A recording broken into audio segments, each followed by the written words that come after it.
지금 미국에서 제일 잘 나가는 예. 제조기업 하나를 꼽으라 그러면 테슬라를 꼽겠죠. 네.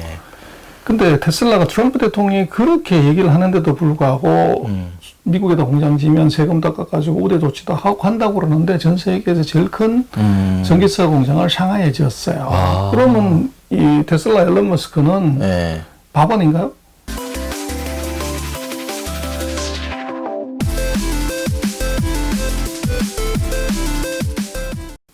그렇죠. 그리고 일반인들이. 중국에 대한 지금 사회주의이기 때문에 우리가 돈을 떼이거나 뭐 이럴 수 있다고 하는 가능성은 네.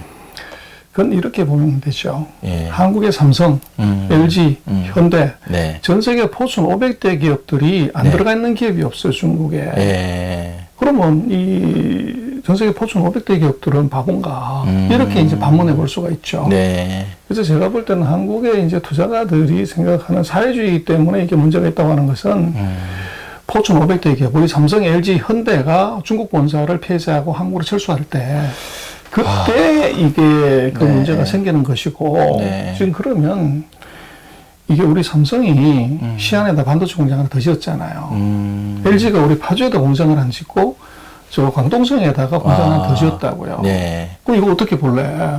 사회주의에서 돈 다 이거 잃어버릴 수밖에 없는데 삼성하고 LG는 그럼 네. 거기다 공장 지면 삼성의 의사결정하는 상무님, 전무님, 네. 사장님들은 이건 잘못된 거죠. 네. 그리고 지금 전 세계의 자동차 회사들 다 중국 가서 공장 짓잖아요. 반도체 회사들 다 거기다 공장 짓잖아요. 예. 그럼 이거 어떻게 봐야 되나? 사회주의 국가에 다 몰수당할 것인데. 그래서 그렇게 놓고 보면 그것은 조금 이제 오문이었네요. 이제 과한 이제 판단인 거고. 그래서 예. 그 사회주의 국가에 대한 리스크는 포춘 500대 기업들이 어떻게 액션하는지 봐라. 더 빨리 움직일 거다. 만약 그런 이슈가 그렇죠. 생기면. 그러면 사실 이런 것도 잘 많이 알려지지는 않았거든요. 그러다 보니까 마치 뭐 중국이 금방 망한다, 미중 무역 전쟁에 트럼프한테 진짜 제대로 한번 찍혀서 이렇게 이런 기사들이 사실 많고 유튜버도 많은데 이게 본질을 좀 흐리는 것 같긴 하거든요. 제가 이제 현장에 있다 보니까 그거는 좀 아닌데, 그리고 투자의 관점에서도 봐도 어디다 쏠려서 투자를 포트폴리오를 구성하는 건 사실 별로 안 좋은 거거든요. 사이클을 보고 분산해야 된다고 생각하는데, 그런 의미에서 정말 소장님 말씀이 굉장히 가슴에 와닿는 거고, 지금 삼성이나 글로벌 기업들, 포춘 500대 기업들이 움직임을 보면 확실하게 그런 거예요. 그래서 뭐 포춘 500대까지 볼 필요도 없이요. 그 최근 뭐 한 2년 동안에 미중이 싸우면서 네. 그 서방 특히 미국의 언론들의 이제 전체적인 그 논조들은 네. 다 중국 위기론, 네. 그 중국 붕괴론에 맞춰져 있고 네. 한국 언론도 그대로 받아서 그렇게 썼죠. 네. 그리고 또 뭐 한국의 많은 개인 미디어들 같은 데서 뭐 중국 위기론, 붕괴론, 외환론 뭐 이게 쏟아져 나왔고. 네. 근데 최근 2년 동안에 이제 그렇게 많은 예측이 맞은 게 있냐 그러면 뭐 멀쩡하단 말이에요. 그렇죠. 왜 안 넘어가지 막. 그렇죠. 이런, 네. 그래서 이제 그것들은 조금 우리가 네. 그 언론 미디어에 어떻게 보면 약간 편파적인 내용을 아무 비판 없이 쓰다가 네. 보니까 네. 이제 그런 일이 지금 벌어진 것 같고 저는 그거를 언론에 보도되는 기사를 보지 말고 돈의 흐름을 봐라. 돈은 돈의 흐름이 있는데. 그렇죠. 그래서 돈의 흐름으로 판단하는 것이 세상에서 제일 똑똑한 게 돈입니다. 그래서 어떻게 볼 수 있냐면, 뭐, 우리나라에서는 작년 하반 금년이 뭐, 하여간 중국 망한다는 얘기가 그렇게 많이 나왔지만, 네. 근데 중국 환율이 보면, 그 작년에 6.3에서 뭐 네. 7.12까지 확 절하가 되죠. 예. 그렇게 되면 돈이 대거 빠져가지고 환차손 때문에 네.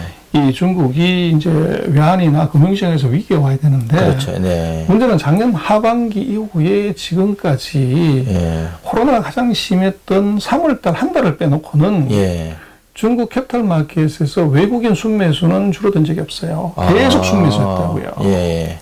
근데 그 사실은 우리도 뭐 그 중국의 개인들이 주식 투자를 했지만 중국의 청강통, 후강통을 산 사람이 누구냐. 이건 유럽계, 미국계가 제일 많죠. 그게. 그래서 이제 미국이 또는 유럽이 중국이 망한다고 위기라고 이게 뭐 만 죽었다고 이렇게 그렇게 얘기를 하면서 돈은 완전히 표리부동하게 돈을 계속 갖다 집어넣었다는 거죠. 네. 그래서 중국도 마오타이 주가가 그렇게 폭등을 하고 항저제약 주가가 그렇게 올라갔고 한데 그걸 중국인이 사서 올렸냐? 그거는 뭐 외국인이 사서 올린 거죠. 아. 그래서 그렇게 놓고 보면 미국이 얘기하는 입으로 얘기하는 것과 그 주머니가 얘기하는 것은 완전히 다른 스토리다. 다른 얘기다. 그래서 예. 우리는 이제 입으로 얘기하는 걸 그대로 받아들여서 갖고 오는데 냉정하게 바라는 거죠. 그래서 그 돈은 이게 중국으로 계속 몰려 들어가고 있다는 것, 그것은 이제 뭐 팩트가 정확하게 얘기를 하죠. 네. 그래서 저는 그 언론이나 개인 미디어를 보지 말고 네. 그 돈의 흐름을 보면 거기에 답이 있다. 그 가장 똑똑한 것은 바로 돈이다. 예. 뭐 그렇게 보시라고 얘기를 드리고 싶습니다. 네. 그래서 소장님께 꼭 여쭤보고 싶은 게 이제 그 중국 본토에 외국인이 투자할 수 있는 게 이제 그 그 투자를 하는 그 자금이 들어가는 게 상해 A 주식 뭐 이렇게 지금 들어가 그 외국인 자본들이 그러니까 그 나눠져 있다 그러더라고요. 중국은 그 중국 본토 사람이 투자하는 시장이 있고 외국인이 투자한 그거를 좀 설명을 해주신다면은. 중국은 이제 A 시장, B 시장이 있는데요. 예. 그 B 시장은 외국인이 투자할 수 있는데 B 시장은 네. 심청 같은 경우는 홍콩 달러로 투자해야 되고 예. 상해 시장은 US 달러로 시작을 해야 됩니다. B 시장은. 예. 근데 지금은 그럴 필요가 없는 것이 예. A 시장에 그 상해 시장하고 심천 시장에 그 1,100개 종목이 이제 후성강통 그러니까 홍콩하고 네트워킹이 돼가지고 이제 자유롭게 투자할 수가 있어요. 네. 그래서 뭐 지금은 이제 A 주식, B 주식 가릴 것 없이 B 주식은 당연히 되는 것이고 네. 지금 A 주식 중에서 3분의 1을 외국인이 투자할 수가 있습니다. 그래서 중국의 뭐 큰 우량주들은 다 제한 없이 이제 살 수가 있죠. A 시장도. 그렇죠. 그렇구나. 그리고 최근에 그 A 시장하고 B 시장이 한간에 누구는 이제 주가 그래프가 뭐 미국의 나스닥이나 거기에 비해서는 정말 밋밋하다. 뭐 이렇게 주기를 봐도 변동성이 크게 없다. 역시 중국은 안 된다. 이제 이런 논리도 있는데 그런 거는 좀 어떻게 보시는지. 그것도요. 예. 미국도 마찬가지면 주가가 사상 최고치다고 그러는데 예. 그 빵 주식 5개를 빼버리면 미국 전체 인덱스는 지금 마이너스란 말이에요. 전고점을 못 가기 때문에 그 5개가 올라간 것이고 중국도 이제 그 인덱스를 놓고 보면 뭐 2,800에서 3,300, 뭐 3,400 여기서 왔다 갔다 해서 한 10%, 15% 내외에서 왔다 갔다 하는데 그걸 보면 안 되고 중국은 이게 그 시가총액의 거의 절반 가까이가 금융주하고 화학주예요. 그래서 이게 안 움직이면 전체 인덱스는 가격 어렵죠. 근데 이제 금융주 같은 경우는 중국은 이제 은행이 주가 되다가 보니까 지금 뭐 전 세계 탑5 은행들 그 중에서 4개가 중국 은행이에요. 근데 지금 뭐 다 마찬가지지만 저게 예대 마진 계속 떨어지고 있고 지금 이제 중국도 뭘 하고 싶어 하냐 그러면 기업들의 부채 비율이 높기 때문에 은행 대출을 줄이고 금융시장에서 직접 금융 그 주식으로 펀딩을 하든지 채권으로 펀딩하라고 하니까 이 은행의 그 상대적인 지위 악화, 수익 악화가 계속 있는 거죠. 그러다가 보니까 이제 이게 금융주의 약세가 지수를 못 올라가게 하는 것이고 또 이제 석유화학이 이게 큽니다, 중국이. 그래서 이 최근 뭐 수년 동안에 기름값이 150%에서 이게 뭐 끝없이 떨어졌기 때문에 그 영향이 같이 있죠. 그러나 이제 그 중국의 내수 소비나 또는 이제 테크 주식이나 이걸 이제 5개를 골라 뽑아 봐라. 그러면 중국 뭐 한국 사람들이 많이 하셨던 항저제약이나 무슨 뭐 마오타이나 이런 회사들의 주가들은 이건 뭐 몇백 올라간 거죠. 작년에도 마오타이는 엄청 올랐다고요. 그래서 그거를 이제 그 미국도 보면 빵 주식, 테크 주식 5개, 6개를 골라가지고 사면은 이게 엄청나게 올라갔지만 중국도 마찬가지로 테크하고 소비주를 5개만 골라서 보면 미국보다도 2-3배가 더 올라간 거죠.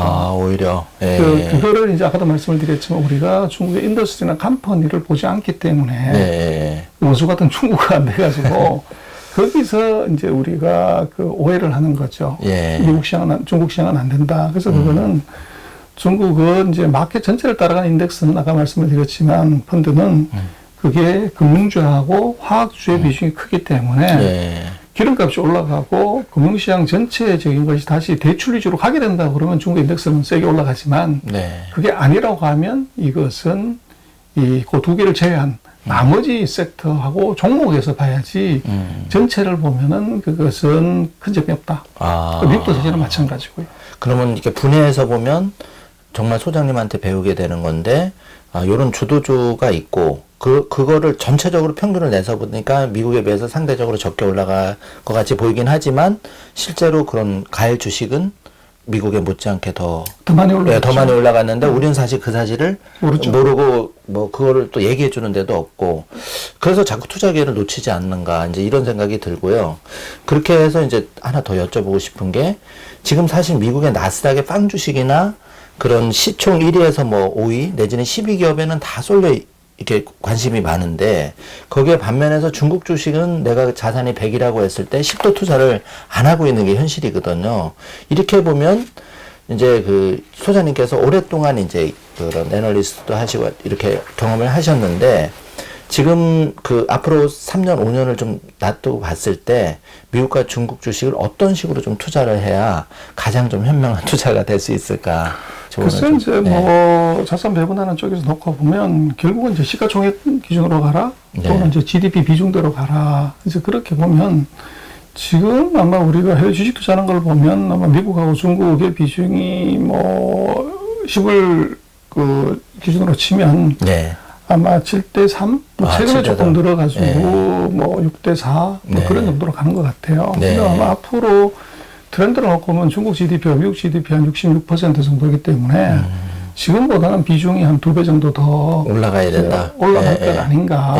이제 그렇게 보시면 그게 최대 이제 난점은 뭐냐 그러면 그 중국에 이제 투자하고 싶어도 정보가 부족하다는 거. 그래서 이제 산업하고 기업에 관한 정보들이 금융기관들이 더 많이 제공하고 또 투자가들도 그걸 조금 더 많이 공부하게 되면 아마 지금 사고 싶은데 이게 그 원수 같은 중국어가 안 돼서 흰 것은 종이고 까만 건 글씨다 보니까 이제 이런 일이 벌어지는 거죠. 그러나 뭐 트렌드를 놓고 보면 뭐 지금 미국 비중 대비해서 중국 비중은 너무 낮다.